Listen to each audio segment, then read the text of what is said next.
اللہ تعالیٰ جل شانہ کی رحمتیں جس فراوانی کے ساتھ اس مہینے میں برستی ہیں وہ کسی اور دوسرے مہینے کا مقسوم نہیں ہے۔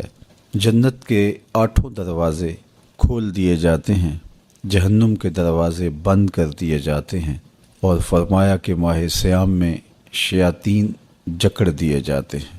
اللہ کی رحمتوں اور کرم نوازیوں کی لوٹ سے لگ جاتی ہے۔ ایک فرض ادا کرنے سے 70 فرضوں کا ثواب نصیب ہوتا ہے، اور ایک نفل کی ادائیگی پر ایک فرض کا ثواب عطا کیا جاتا ہے، اور یہ خاص عنایت اور رعایت صرف اسی ماہ مبارک میں ہوتی ہے۔ اس لیے اہل ایمان اس مبارک مہینے میں کثرت کے ساتھ عبادت کرتے ہیں، صدقہ و خیرات کرتے ہیں، قرآن مجید کی تلاوت معمول سے زیادہ کر کے نوافل کی ادائیگی سے اپنے رب کی رضا جوئی کے لیے کوشاں ہوتے ہیں۔ ماہ صیام رمضان المبارک کی آج بابرکت شب ہے، جس کے دامن میں اترتے ہوئے انوار، روشنیاں اور اجالے سمیٹنے کے لیے آج اہل ایمان نے صلاۃ التراویح ادا کی۔ ہم نے مناسب جانا کہ پوری دنیا کے طول و عرض پہ پھیلے ہوئے ہمارے محبت کرنے والے، سننے والے، دعائیں دینے والے اور الفت و پیار کا ربط اور تعلق رکھنے والے لوگوں کو مبارکباد دی جائے، اور رمضان المبارک کے اس مبارک لمحے میں کچھ ضروری باتیں ان سے کی جائیں۔ اس مقصد کے لیے آج آپ کے سامنے حاضر ہونے کا موقع اور شرف نصیب ہوا۔ میں آپ سب لوگوں کے لیے بارگاہ عزدی میں دعاگو ہوں کہ وہ آپ کو اس ماہ مبین کی، ماہ مبارک کی، ماہ رحمت کی پوری برکتیں نصیب فرمائے۔ آپ کی دعائیں قبول ہوں، عبادات مستجاب ہوں، اور جو تمنائیں، جو آرزوئیں لیے ہوئے آپ اپنے مالک کے حضور حاضر ہو رہے ہیں، وہ ساری کی ساری آپ کو نصیب کر دی جائیں۔ رمضان المبارک اللہ کی رحمتوں کا وہ مہینہ ہے جس میں اس امت پر روزے فرض ہوئے ہیں۔ پورا ایک مہینہ روزے فرض کیے گئے۔ سن 2 ہجری میں باقاعدہ فرضیت ہوئی۔ اس طرح حضور علیہ السلام کی حیات طیبہ میں 9 رمضان فرضیت روزہ کے بعد آئے۔ 7 رمضان 29 کے تھے اور 2 مہینے 30 کے رہے۔ یہ بات ذہن نشین رہے کہ روزے 29 ہوں، ثواب تب بھی 30 کا ہی نصیب کیا جاتا ہے۔ یہ اس امت پر اللہ کی خاص رحمت ہے۔ مختلف صورتوں میں احکام کے فرق کے ساتھ روزے پچھلی امتوں میں بھی مشروع رہے ہیں۔ کتاب رحمت قرآن مجید سے جو کلمات میں نے آپ کے سامنے رکھے ہیں، ان میں یہی ارشاد فرمایا گیا، اے ایمان والو، تمہارے اوپر روزے فرض کیے گئے ہیں جس طرح تم سے پہلوں پر فرض کیے گئے، تاکہ تمہیں تقوی کا نور نصیب ہو، تم متقی بن جاؤ، تمہیں پرہیزگاری میسر آئے۔ تو ہر امت پر کسی نہ کسی طرح سے روزے فرض کیے گئے تھے، لیکن اس امت کو کامل مہینے کے روزے نصیب ہوئے۔ روزہ فرض کیوں کیا گیا؟ سویر سے لے کر شام تک سب کچھ ہونے کے باوصف بھوک اور پیاس میں وقت گزارنا، اور میسر ہونے کے باوجود ایک گھونٹ بھی حلق سے نیچے نہ اترنے دینا، آخر اس میں کیا حکمت تھی؟ تو یہ بات اچھی طرح سے ہمیں سمجھ لینی چاہیے کہ یہ صرف کھانے پینے کو ترک کر دینا ہی نہیں ہے، بلکہ ان مقاصد جلیلہ کے حصول کے لیے روزہ رکھا جاتا ہے جو مومن کی زندگی کا مقصود ہے۔ اور اگر کوئی شخص کھانا پینا تو ترک کر دیتا ہے لیکن ان امور سے نہیں رکتا جن امور سے روکنا ان روزوں کا مقصود تھا، تو اس کا روزہ نہیں کہلاتا۔ میرے اور آپ کے آقا و مولا حضور نبی رحمت صلی اللہ علیہ وآلہ وسلم نے ارشاد فرمایا، من لم یدع قول الزور والعمل به فلیس للہ حاجۃ فی ان یدع طعامہ و شرابہ، جس نے جھوٹ اور اس پر عمل کرنا نہ چھوڑا، جھوٹے کام ترک نہیں کیے، اس کا بھوکا اور پیاسا رہنا اللہ کو منظور نہیں۔ اللہ کو کوئی ضرورت نہیں کہ وہ بھوک اور پیاس کاٹے۔ روزے میں تو ان امور سے بھی روک دیا گیا جو امور عام زندگی میں جائز تھے، جو مشروع تھے، مباح تھے، لیکن روزے میں ان جائز مباح امور سے بھی منع کر دیا گیا۔ طیب اور طاہر کھانے، خوبصورت مشروب، ان سے روک دیا گیا۔ آپ آب زمزم بھی نہیں پی سکتے جبکہ وہ متبرک پانی ہے۔ شہر مدینہ کی سرزمین میں اگی ہوئی کھجوریں جب پھل دیں اور ان کے رنگ اور ذائقے آپ کو اپنی جانب کھینچیں، لیکن آپ روزے سے ہیں تو شہر مدینہ میں بیٹھ کر شہر مدینہ کی پکی ہوئی کھجوریں بھی آپ نہیں لے سکتے، اس لیے کہ آپ روزے سے ہیں۔ تو روزے میں آپ کو متبرک چیزیں کھانے سے بھی روک دیا گیا، متبرک مشروب پینے سے بھی منع کر دیا گیا۔ تو مجھے بتائیے، جو رب آپ کو متبرک مشروع اور پاکیزہ کھانوں سے بھی ایک مخصوص وقت کے لیے روک رہا ہے، تو جن امور سے عام زندگی میں شریعت اسلامیہ نے ہمیں منع کیا، ہمارے رب نے ہمیں منع کیا، تو اگر روزے کے دوران ہم وہ امور بجا لائیں تو پھر روزے کی مقصدیت حاصل نہیں ہوگی۔ تو اسی لیے فرمایا، جس نے جھوٹ اور جھوٹے کام نہیں چھوڑے، اس کے بھوکا اور پیاسا رہنے کی اللہ کو کوئی ضرورت نہیں ہے۔ تو وہ یہ چاہتا ہے کہ میرے بندے ان امور سے بھی جب رک جائیں گے جن امور سے عام زندگی میں نہیں روکا گیا، تو وہ لازمی طور پہ ان امور سے رکنے کی کوشش کریں گے جن امور سے اسے منع کیا گیا ہے۔ تو یہ تقوی پیدا کرنے کے لیے، حزم و احتیاط پیدا کرنے کے لیے یہ اس کے اوپر روزے فرض ہوئے تھے۔ آپ یہ خیال کر سکتے ہیں کہ بھوک اور پیاس کاٹنے سے کیا تقوی کا حصول ممکن ہے، جو کہ مقصد ہے روزے کا۔ ارشاد فرمایا، تمہارے اوپر روزے فرض کیے گئے ہیں جس طرح تم سے پہلوں پہ فرض کیے گئے۔ کیوں؟ لعلکم تتقون، تاکہ تمہیں تقوی نصیب ہو، اتقاء کی دولت ملے، تم اللہ تعالیٰ سے ڈرنے والے ہو جاؤ۔ تو کیا بھوک اور پیاس کاٹنے سے اللہ کی خشیت، اللہ تعالیٰ کا خوف حاصل ہوتا ہے؟ تو ایک تو بات وہی جو میں نے ابھی کہی کہ جب آپ ان امور سے بھی رک جائیں گے جن امور کو عام زندگی میں مباح رکھا گیا ہے، تو پھر آپ شعوری طور پہ ان چیزوں سے کیوں نہیں رکیں گے جو عام زندگی کے اندر بھی منع کیے گئے ہیں۔ تو جب یہ چیز انسان کا فہم، انسان کی عقل اور انسان کی خرد طے کرتی ہے، تو پھر لا محالہ طور پہ رکنے کی عادت اس کے اندر تقوی کی نشأت کا ذریعہ بنتی ہے۔ آپ نے عمومی طور پہ دیکھا ہوگا کہ رمضان المبارک کا ماہ نور جب اختتام کو پہنچتا ہے اور عید کے دن ہمارے سامنے عید کے 2-4 دن بھی یہ مشق رہتی ہے، اچانک کوئی مشروب آیا اور پینے لگے تو رک گئے، وہ کہیں ہمارا روزہ تو نہیں، لیکن پھر خیال آتا نہیں ہم روزے تو نہیں ہیں، آج تو عید کا دن ہے، تو ہم پی لیتے ہیں۔ چونکہ پورا مہینہ دن بھر ہم مشروبات سے رکے رہے اور آج بھی دن کے اجالے میں ہمیں پانی دیا گیا تو ایک دم ہمیں جھجک پیدا ہوئی، لیکن پھر ہمیں یاد آیا کہ اب روزے بیت گئے ہیں اور میں روزے سے نہیں ہوں۔ تو جو چیز جائز اور مشروع تھی، اس میں ایک وقت کے لیے اس چیز سے بھی ہم رکے تو ہماری طبیعت کے اندر یہ ملکہ پیدا ہو گیا کہ ہم اس سے رکنے کا مزاج پیدا کر لیتے ہیں۔ تو اگر ہم ان امور سے رک جاتے ہیں جن کو شریعت اسلامیہ نے منع کیا ہوا ہے، تو پھر دوبارہ جب اس کو کرنے لگتے ہیں تو پھر ہمارا ہاتھ بھی رکے گا، اور پھر ہم مستقل اپنے ہاتھ کو روک سکتے ہیں کہ ہاں میاں یہ روزے میں بھی چیزیں منع تھی اور روزے کے بعد بھی یہ چیزیں ہمارے اوپر منع ہیں۔ تو ایک ملکہ پیدا ہو جائے گا ان امور منہیات سے رکنے کا، ان سے باز رہنے کا۔ تو گویا یہی تقوی ہے کہ جو اللہ جل شانہ نے ہمارے اوپر حرام کیا ہے اس سے ہم رک جائیں، جس کام کے کرنے کا حکم دیا ہے اس کام کو ہم بجا لائیں۔ کسی نے تقوی کی یہ تعریف کی اور کتنی خوبصورت تعریف کی کہ جہاں تمہارا رب تمہیں دیکھنا چاہتا ہے تم وہاں پائے جاؤ، اور جہاں تمہارا رب تمہیں نہیں دیکھنا چاہتا وہاں تم نہ پائے جاؤ، تو یہ تقوی ہے۔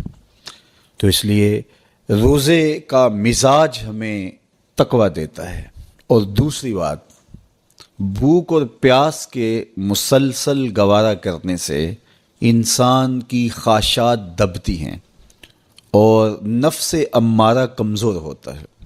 ہمارے دو دشمن ہیں جو ہمیں جادہ مستقیم سے بھٹکانے کے لیے دن رات کوشاں ہیں، ایک نفس اور دوسرا شیطان۔ شیطان ہمیں راہ حق سے بہکانے میں لگا رہتا ہے، لیکن شیطان جب خود شیطان بنا تو اس وقت کوئی دوسرا شیطان نہیں تھا جس نے اس کو شیطان بنایا، بلکہ وہ نفس تھا جس نے شیطان کو شیطان بنایا۔ اس نے سر اٹھا کے کہا انا خیر منہ، میں بہتر ہوں، خلقتنی من نار و خلقتہ من طین، مالک تو نے اس کو مٹی سے بنایا اور مجھے آگ سے بنایا، آگ افضل ہے، مٹی مفضول ہے، افضل مفضول کو کیسے سجدہ کرے؟ تو میں تو سجدہ نہیں کرتا۔ باقاعدہ ایک دلیل لے کے نفس کھڑا ہو گیا، اس نے ایک حجت تراش لی اور کہا کہ نہیں، میں اس تیرے شاہکار کو سجدہ نہیں کروں گا، جبکہ حکم اس کا تھا جو اس شاہکار کو بنانے والا تھا، حکم اس کا تھا جس نے اس کے وجود کو پیدا کیا تھا، لیکن اس دلیل پر اس کے نفس کو تسکین پہنچی اور اس نے کہا کہ میں بہتر ہوں اور میں اس کو سجدہ نہیں کروں گا۔ اللہ تعالیٰ نے راندہ درگاہ کر دیا، تو اس نے اللہ کے حضور قسم کی کہ مجھے تیری عزت کی قسم، میں تیرے بندوں کو تیرے تک نہیں پہنچنے دوں گا، ان کے چاروں طرف سے ان پر حملہ آور ہوں گا اور ان کو راہ مستقیم سے ہٹا دوں گا۔ تو نفس وہ بڑا دشمن ہے جو شیطان کو شیطان بنانے والا ہے۔ اب ہمارے یہ دو دشمن مستقل ہمارے ساتھ جڑے ہوئے ہیں اور ہمیں جادہ حق سے، راہ مستقیم سے ہٹانے کے لیے کوشاں رہتے ہیں۔ ماہ صیام میں کیا ہوتا ہے؟ جس طرح کہ آپ نے ابھی حضور علیہ السلام کی مبارک حدیث کا مفہوم سنا کہ جب ماہ صیام آتا ہے تو جنت کے دروازے کھول دیے جاتے ہیں، جہنم کے در بند کر دیے جاتے ہیں اور شیاطین جکڑ دیے جاتے ہیں، وسلسلۃ الشیاطین، تو شیاطین جکڑ دیے جاتے ہیں۔ تو ہمارے دو دشمن تھے، نفس اور شیطان، شیاطین جکڑ دیے گئے۔ اب ہمارا دشمن نفس موجود ہے۔ نیکی کا جو ماحول پیدا ہوا، آپ نے دیکھا کہ عام نمازوں کے اندر بھی جو لوگ شامل نہیں ہوتے تھے صلاۃ و تراویح میں کھڑے دکھائی دیے، اور ابھی نماز فجر کے اندر جو ہجوم عاشقاں آپ کو دکھائی دے گا، دل باغ باغ ہو جائے گا۔ اس طرح پانچوں نمازوں میں نیکی کا ماحول پیدا ہو جانا، صدقہ و خیرات کا ماحول پیدا ہو جانا، طبیعتوں میں رفق اور نرمی کا آ جانا، اور بہت ساری چیزیں ہیں جو ماہ صیام کی برکت سے ہمارے اندر پیدا ہوتی ہیں۔ تو یہ ماحول جو خیر کا، بھلائی کا، رحمت کا، نیکی کا پیدا ہوتا ہے، یہ شیاطین کے بند جانے کی وجہ سے ہوتا ہے۔ اور اس کے باوجود بھی بہت برائیاں موجود ہیں۔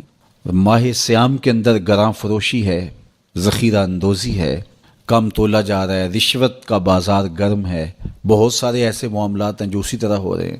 تو جب شیطان بند گیا تو یہ کیوں ہو رہے ہیں؟ نفس موجود ہے۔ تو نیکی کا ماحول پیدا ہو جانا یہ شیطان کے بند جانے کی وجہ سے ہے، اور گناہ کا پھر بھی مسلسل موجود رہنا یہ نفس کے موجود ہونے کی وجہ سے ہے۔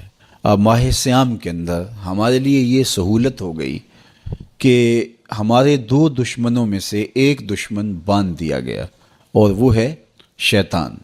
اب ہمارا مقابلہ صرف ایک دشمن سے ہے، اور وہ ہے نفس۔ اگر نفس کا ہم مقابلہ کر لیں گے تو شیطان چھٹ کے بھی ہمارا کچھ نہیں بگاڑ سکتا، اس لیے کہ وہ مؤثر ہوتا ہے نفس کے ساتھ مل کے۔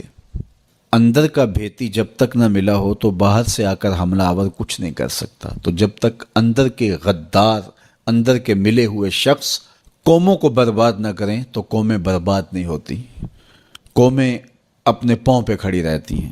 ہم نے تاریخ عالم کا مطالعہ کیا ہے، یہ چیز ہمیں ملتی ہے کہ قوموں کی زندگی میں جو اندر کے ملے ہوئے غدار لوگ ہیں، انہوں نے تباہی اور بربادی اور نقصان اور تکلیفیں کھڑی کی، اور اگر وہ اندر سے موجود نہ ہو تو باہر کے دشمن اس قدر نقصان نہیں دے سکتے۔ تو یہ نفس اندر کا دشمن، اندر بیٹھا ہوا چھپا ہوا دشمن ہے۔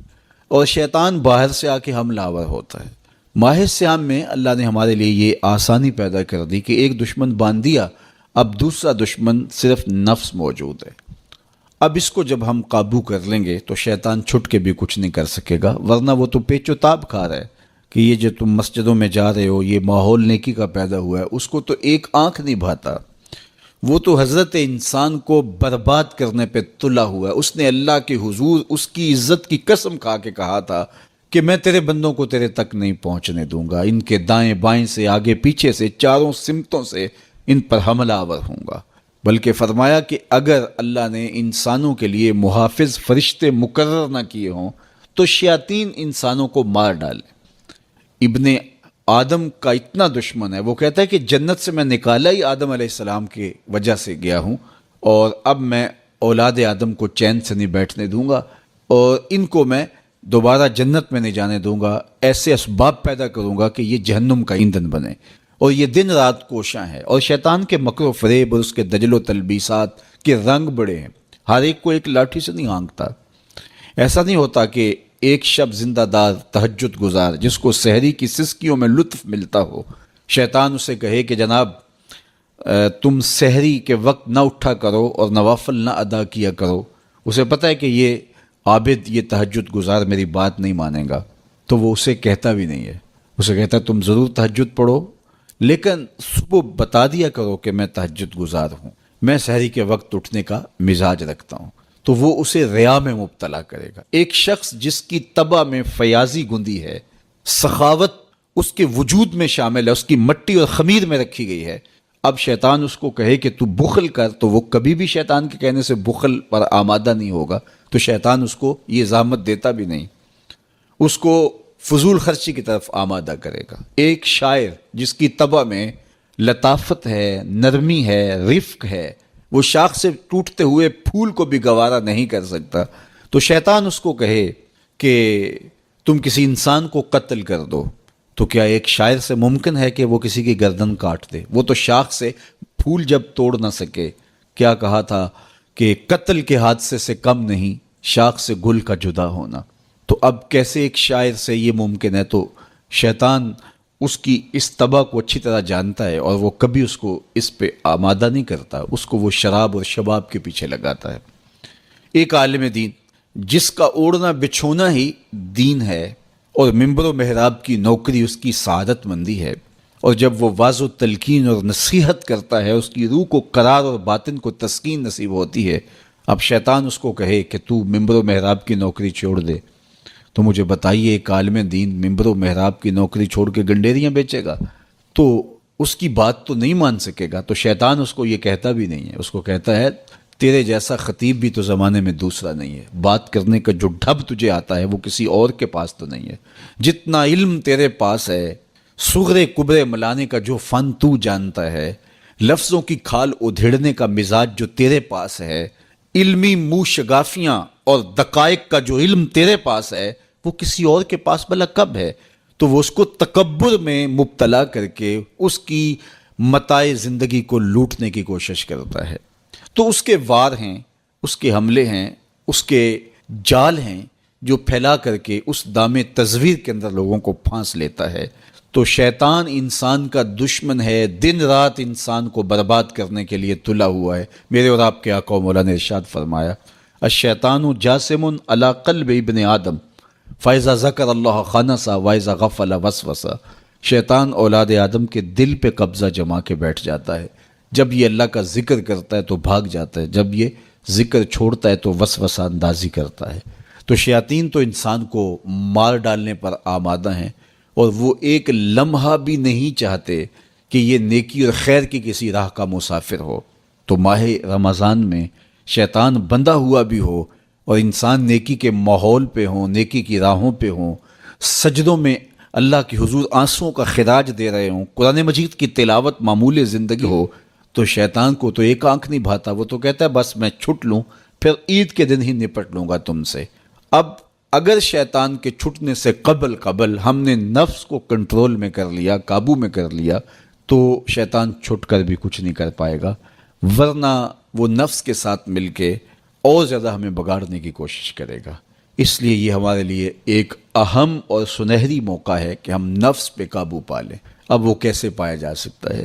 روزہ نفس کو کنٹرول کرنے کا ایک مؤثر ذریعہ ہے۔ خود روزہ نفس امارہ کو قابو کرنے کا ذریعہ ہے، اس لیے کہ نفس 3 چیزوں سے کمزور ہوتا ہے۔ حضرت شیخ فرید الدین عطار رضی اللہ تعالیٰ عنہ فرماتے ہیں، نفس نتواں کشت اللہ باسے چیز، بات و گوئم یاد گیرش اے عزیز۔ نفس نہیں مرتا، لیکن اگر 3 چیزیں ہوں تیرے پاس تو پھر نفس کو قابو کرنا کوئی مشکل بھی نہیں ہے، اس کو کمزور کرنا کوئی زیادہ مشکل بھی نہیں ہے۔ وہ 3 چیزیں کون سی ہیں؟ خنجر خاموشی و شمشیر جو، نیزائے تنہائی و ترک ہجو۔ خاموشی کا خنجر، بھوک کی تلوار اور تنہائی کا نیزہ، یہ 3 چیزیں نفس کی کمزوری کا سبب اور ذریعہ ہیں۔ اب روزہ ان 3 چیزوں کو پیدا کرتا ہے۔ بھوک اور پیاس کے ذریعے سے نفس کمزور ہوتا ہے، تو روزہ بھوک اور پیاس ہے۔ اور میرے اور آپ کے آقا و مولا نے ارشاد فرمایا، یا معاشر الشباب من استطاع منکم الباءۃ فلیتزوج فانہ اغض للبصر واحسن للفرج فمن لم یستطع فعلیہ بالصوم فانہ لہ وجاء۔ اے جوانوں کے گروہ، تم میں سے اگر کوئی نکاح کرنے کی طاقت رکھتا ہے تو دیر نہ کرے، فوری نکاح کر لے، اس لیے کہ یہ نظر اور پاکیزگی کا محافظ ہے۔ اور اگر کوئی نکاح کرنے کی فی الحال پوزیشن میں نہیں ہے تو وہ کثرت کے ساتھ روزے رکھے، اس لیے کہ روزے قاطع شہوات ہیں۔ تو بھوک خواہشات کو کمزور کرتی ہے۔ دوسری بات، تنہائی، یہ مجلس کے شر سے بچانے کا ذریعہ ہے۔ چونکہ چند مجلسیں ہوتی ہیں جو انسان کے لیے خیر لاتی ہیں، زیادہ اختلاط لوگوں کا سوائے نقصان کے اور کچھ نہیں دیتا۔ اس لیے العافیت فی العزلہ فرمایا گیا کہ عافیت تنہائی میں ہے۔ ہمارے مشائخ فرماتے ہیں کہ سالک کے لیے سب سے بہتر جگہ اللہ کا پاکیزہ گھر مسجد ہے، یا پھر کامل شیخ کی صحبت ہے، یا پھر تنہائی۔ چوتھی جگہ سوائے ہلاکت کے اور کچھ نہیں ہے۔ اچھے لوگوں کی صحبت یقیناً اچھائی کا رنگ دیتی ہے، اور مسجد کی حاضری، مسجد کے اندر وقت کا گزارنا یقیناً باطن کے سنوارنے کا سبب ہے۔ نہیں تو پھر تنہائی ہی بہتر ہے، اور بری مجلس سے، برے جلیس سے، برے ساتھی سے تنہائی ایک بہت بڑی دولت ہے۔ تو رمضان المبارک کے مہینے کے اندر ہم عبادات کی وجہ سے بہت سارے معاملات سے کٹ جاتے ہیں اور ہمیں تنہائی میسر آتی ہے۔ اور تیسری چیز فرمایا خاموشی کا خنجر۔ تو خاموشی میں جو فوائد رکھے گئے ہیں وہ کہیں اور نہیں رکھے گئے، اور عمومی طور پہ ہماری زندگی کے زیادہ تر گناہ ہماری زبان کی وجہ سے ہیں۔ غیبت زبان کی وجہ سے ہوتی ہے، جھوٹ زبان کی وجہ سے ہوتا ہے، بہتان زبان کی وجہ سے ہے، سب و شتم زبان کی وجہ سے ہے۔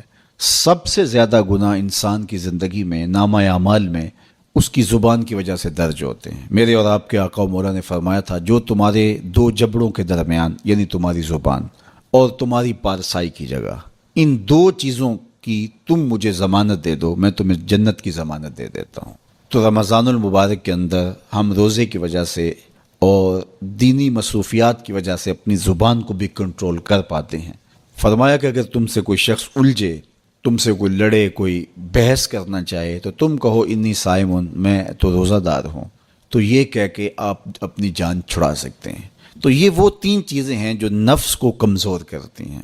رمضان المبارک کے اندر ہمیں اس کے لیے عملی کوشش کرنی چاہیے۔ ہر سال رمضان المبارک آتا ہے اور گزر جاتا ہے، اور ہم جہاں ہوں وہیں کے وہیں کھڑے رہتے ہیں، یا 2 قدم پیچھے سرک جاتے ہیں۔ تو ہمیں سوچنا چاہیے زندگی بار بار نہیں ملتی، یہ اللہ کی نعمت ہے، یہ اللہ کی کرم نوازی ہے۔ تو زندگی کے جس مرحلے پہ بھی ہیں، بچپن ہے، لڑکپن ہے، جوانی ہے، بڑھاپا ہے، سن کہولت ہے، جہاں بھی کھڑے ہیں، آپ دیکھیں کہ گزرے ہوئے کل سے آنے والا کل بہتر نہیں ہے، تو آپ ہلاکت کی طرف سفر کر رہے ہیں۔ اور اگر آپ کے گزرنے والے دن سے آنے والا دن بہتر ہے تو یہ آپ کے لیے رحمت و راحت کا ذریعہ ہے۔ تو اس لیے میں اور آپ دیکھیں کہ ہم رمضان المبارک سے کیا یہ مطلوبہ فوائد حاصل کر سکتے ہیں، کر رہے ہیں یا نہیں۔ تو ہم اپنا جائزہ لیں۔ ابھی پورا مہینہ ہمارے پاس پڑا ہوا ہے، ہم عزم کریں کہ ہم اپنی زبان کو کنٹرول کریں گے، ہم بری مجلس میں نہیں بیٹھیں گے، ہم اپنی آنکھوں پر حیا کے پہرے بٹھائیں گے، اپنے خیالات کو قابو میں رکھنے کی کوشش کریں گے، بھوک اور پیاس سے نفس امارہ کی خواہشات کم ہوں گی، اور شیطان کے بننے کی وجہ سے گناہ کے امکانات کم ہو جائیں گے، نیکی کے ماحول پیدا ہو جانے کی وجہ سے اچھائیوں کے راستے ملیں گے۔ تو ہم اس ماہ رمضان المبارک کو اس طرح سے گزاریں کہ ہم ایک نئی تازہ اور خوبصورت زندگی لے کے ماہ رمضان کے بعد جو ہے وہ اپنے آپ کو خیر کی راہوں پہ محسوس کریں۔ یہ ایک اللہ تعالیٰ نے ہمارے لیے ایسا مہینہ رکھا ہے جس میں ہم عصر نو اپنی زندگی کو مرتب کرتے ہیں، یہ ایک نیا ٹرینڈ سیٹ کرتا ہے یہ مہینہ، اور یہ ماہ مبارک ہماری زندگی کے اندر جو ہے وہ ایک نظم پیدا کرتا ہے۔ اس میں ہم جو ہے وہ اللہ سے، اس کے رسول سے، کتاب اللہ کے ساتھ، نیک لوگوں کے ساتھ، مسجد کے ساتھ، قرآن مجید کے ساتھ جڑ جاتے ہیں، اور اگر ہم اس کے اندر پورا خلوص اور پوری للہیت کو شامل کر کے اپنے آپ کو سنوارنے کے پورے عزم کے ساتھ اللہ سے توفیقات مانگتے رہیں گے، تو پھر ہم اس سانچے سے ایک ستھرے، پاکیزہ اور خوبصورت انسان بن کے نکلیں گے۔ تو اس لیے ہمیں چاہیے کہ یہ مبارک مہینہ جو اللہ نے ہمیں نصیب کیا، اس مہینے کو اچھے طریقے سے ہم گزاریں، تقوی کا حصول جو اس مہینے کے روزوں کا مقصود ہے وہ ہم اپنے اندر پیدا کریں، اور ماہ صیام کا ماحول تقویٰ دیتا ہے، ماہ صیام کا باطنی نور تقویٰ دیتا ہے، ماہ صیام کے انوار تقویٰ دیتے ہیں، روزہ تقوی کی نشأت کا ذریعہ ہے، تقویٰ پیدا کرتا ہے طبع کے اندر، اور ایک نئی خوبصورت زندگی کا آغاز ہوتا ہے۔ تو میں اپنے جملہ ناظرین سے، جملہ ناظرات سے، سامعین اور سامعات سے یہ کہوں گا کہ وہ اس مبارک مہینے کی برکتوں کو خوب خوب لوٹیں، اور پوری طرح سے اس کے انوار کو اپنے اندر جذب کریں، جو روشنیاں اور جو فضاؤں کے اندر نور بکھرا ہوا ہے اس کو اپنے اندر اتار لیں، اور پوری طرح سے اپنے اندر اس کو جذب کر لیں۔ پورا مہینہ جب ایک پاکیزہ ماحول میں آپ رہیں گے، اور شرور سے، شر سے، بری مجلسوں سے، برے جلیس سے آپ بچنے کی کوشش کریں گے، تو ایک مہینہ